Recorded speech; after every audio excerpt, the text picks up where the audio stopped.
பாண்டுரங்க சுவாமியோட கதை. ஒரு தடவை ராதாதேவி ஸ்ரீ கிருஷ்ணனை பார்ப்பதற்காக துவாரகாக்கு வராங்க. அப்போ ராதாதேவிக்கு தேவையான எல்லா விஷயத்தையும் கிருஷ்ணனே செஞ்சு கொடுக்குறாங்க. பக்கத்துல இருந்து ராதாதேவியை அப்படி கவனிச்சுக்கிறாங்க. அவங்களுக்கு தேவையான சேவைகளையும் கிருஷ்ணரை செய்கிறாங்க. இதையெல்லாம் பார்த்த ருக்மிணி தேவிக்கு தோணுது, என்ன கிருஷ்ணரே எல்லா விஷயத்தையும் செய்கிறாங்க அப்படின்னு சொல்லிட்டு. அதுக்கப்புறம் ராதாவும் பர்சானாவிற்கு கிளம்பிடுறாங்க. அப்போ ருக்மிணி தேவி கிருஷ்ணர் கிட்ட கேட்குறாங்க, ராதாக்கு நீங்க எவ்வளவு சேவை செய்கிறீங்க, எனக்கு இது புரியவே இல்லை அப்படின்னு சொல்லிட்டு கேட்குறாங்க. அப்பொழுது கிருஷ்ணர் சொல்றாங்க, ராதாதேவி என்னுடைய செரிபாதி, அதனால ராதாதேவிக்கு நான் எல்லா சேவைகளையும் நான் செய்வேன் அப்படின்னு சொல்றாங்க. ஸ்ரீ கிருஷ்ணர் இந்த விஷயத்த சொன்னதும் ருக்மிணி தேவிக்கு கொஞ்ச நாள் தனியா போய் தவம் செய்யணும் அப்படிங்கிற எண்ணம் வந்துடுது. அதனால அவங்க காட்டுப்பகுதிக்கு போய் தவம் செய்யறதுக்காக போறாங்க. அதுக்கப்புறம் ஸ்ரீ கிருஷ்ணர் ருக்மிணி தேவி அவங்கள விட்டு பிரிஞ்சு போனனால அவங்களும் பின்னாடியே போறாங்க ருக்மிணி தேவியை சமாதானம் செய்வதற்காக. அப்ப போற வழியில கிருஷ்ண பக்தர்கள் அங்க நிறைய பேர் இருக்காங்க.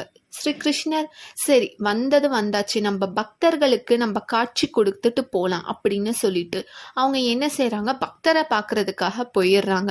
ருக்மிணி தேவி கிட்ட அவங்க பேசவே இல்லை. ருக்மிணி தேவியும் என்கிட்ட ஒரு வார்த்தை பேசாம பக்தர்களுக்காக போயிட்டாங்களே அப்படின்னு சொல்லிட்டு அவங்களும் எதுவுமே சொல்லாம விட்டுறாங்க. அப்போ கிருஷ்ணர் நிறைய பக்தர்களை பாக்குறதுக்காக போறாங்க. அப்போ புண்டலிக் அப்படின்னு சொல்லிட்டு ஒரு பக்தர் இருக்கிறாங்க.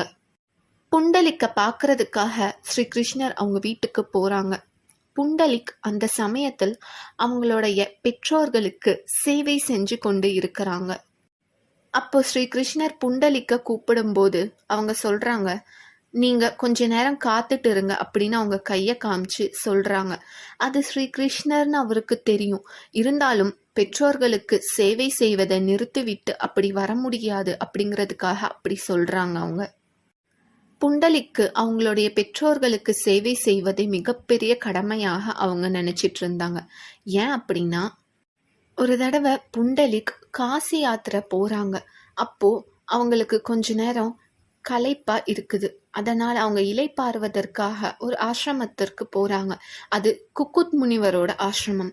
அங்க போயிட்டு அவங்க இருந்துட்டு அடுத்த நாள் கிளம்பும் போது குக்குத் முனிவர் கிட்ட கேட்கறாங்க, காசிக்கு எப்படி போகணும் அப்படின்னு. அதுக்கு முனிவர் எனக்கு வழி தெரியாதுன்னு சொல்லிடுறாங்க. புண்டலிக்கு சிரிப்பா இருக்கு, இவங்க எப்படி ஒரு முனிவரா இருக்க முடியும், காசிக்கே வழி தெரியலையே அப்படின்னு சிரிக்கிறாங்க. அப்புறம் கொஞ்ச நேரத்திலேயே கங்கா, யமுனா, சரஸ்வதி அவங்க 3 பேரும் ஆசிரமத்தை முழுக்க அவங்களுடைய புனித தண்ணீரால் சுத்தம் செய்யறாங்க. இதை பார்த்ததும் புண்டலிக்கு ஆச்சரியமாக இருக்குது. நீங்க எதற்காக இதெல்லாம் ஸ்வயம் செய்றீங்க, இவர் அவ்வளோ பெரிய முனிவரா அப்படின்னு கேக்குறாங்க. அதற்கு அவங்க 3 பேரும் சொல்றாங்க, அவங்களுடைய பெற்றோர்களுக்கு சேவை செய்தே இவங்க மிக பெரிய மோட்சத்தை அடைஞ்சிருக்காங்க. ஒரு நாள் கூட இவங்க சேவை செய்வதில் தவறுனதே இல்லை. அதனால இவங்க வேண்டும் எல்லா கடவுள்களும் இவங்களுக்கு அருள் புரிந்தாங்க.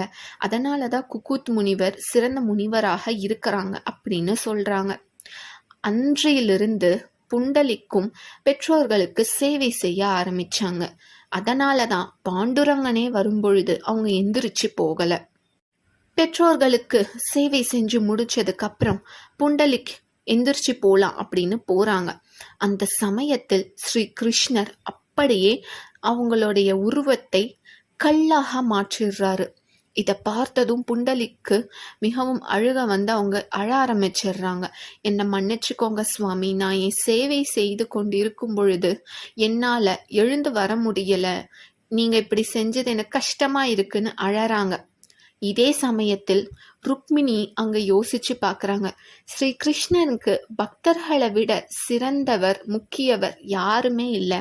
இது நமக்கே தெரியும், நம்ம ஏன் இவ்வளோ நேரமாக கோபமாக இருந்தோன்னு புரியவே இல்லையே. சரி, ஸ்ரீ கிருஷ்ணனோட போயிடலாம், நம்ம செஞ்சதுதான் தவறு அப்படின்னு சொல்லிட்டு ருக்மிணியும் கிருஷ்ணனை பார்க்க வராங்க. அப்போ ஸ்ரீ கிருஷ்ணர் சிலையாக இருப்பதை பார்த்துட்டு ருக்மிணி தேவியும் பக்கத்துல சிலையாக மாறிடுறாங்க. புண்டலிக்கோ அழ ஆரம்பிச்சிடுறாங்க. அதை பார்த்ததும் அதுக்கப்புறம் கொஞ்ச நேரத்துல ஸ்ரீ கிருஷ்ணனை புண்டலிக்கு மறுபடியும் காட்சி தராங்க ருக்மிணி தேவியோட. அப்போ அவரு சொல்றாரு, நீ உன்னுடைய கடமையை செஞ்சிட்டு இருந்த, எனக்கு ரொம்ப சந்தோஷமாக இருந்தது. கடவுளே வந்து தடுத்தாலும் உன்னுடைய கடமையை நீ தவறவே இல்ல. நீ என்னுடைய சிறந்த பக்தர். உனக்காக தான் நான் ஸ்வயம் உன்னை பார்க்கறதுக்காக நானே வந்தேன் அப்படின்னு சொல்லி ஆசிர்வாதம் பண்றாங்க. அதுக்கப்புறம் புண்டலிக்கும் நீங்க எப்பொழுதும் இங்க இருக்கணும் அப்படின்னு சொல்லிட்டு வேண்டறாங்க. அதுக்கு ஸ்ரீ கிருஷ்ணன் சொல்றாங்க, நானும் ருக்மிணி தேவியும் ஸ்வயம்புவாக தோன்றிய இந்த சிலையின் உருவத்தில் எப்பொழுதும் இருந்து கொண்டேதான் இருப்போம். இதை வைத்துக்கொண்டு நீ பூஜை செய் அப்படின்னு சொல்லிட்டு ஸ்ரீ கிருஷ்ணன் சொல்றாங்க. அதுக்கப்புறம் புண்டலிக்கும் ரொம்ப சந்தோஷமாக இருக்குது. அவங்க அந்த சிலைக்கு பாண்டுரங்கா அப்படின்னு சொல்லி அழைக்கிறாங்க. அதுக்கப்புறம் ஸ்ரீ கிருஷ்ணன் அதில் இருப்பதையும் அவங்க உணர்றாங்க. அதுக்கப்புறம் புண்டலிக்கே பாண்டுரங்கன் ருக்மிணி அவங்கள பிரதிஷ்டை செய்கிறாங்க. ஸ்வயம்புவாக தோன்றியனால பாண்டுரங்கனுக்கும் ருக்மிணிக்கும் சக்தி அதிகம். அதனால தான் நிறைய பக்தர்கள் பாண்டுரங்கனை எப்பொழுதும் வணங்கிக் கொண்டே இருக்கிறாங்க. பாண்டுரங்கன் எல்லா பக்தர்களுக்கும் அருள் பொழிந்து கொண்டே இருக்கிறார். நன்றி, வணக்கம்.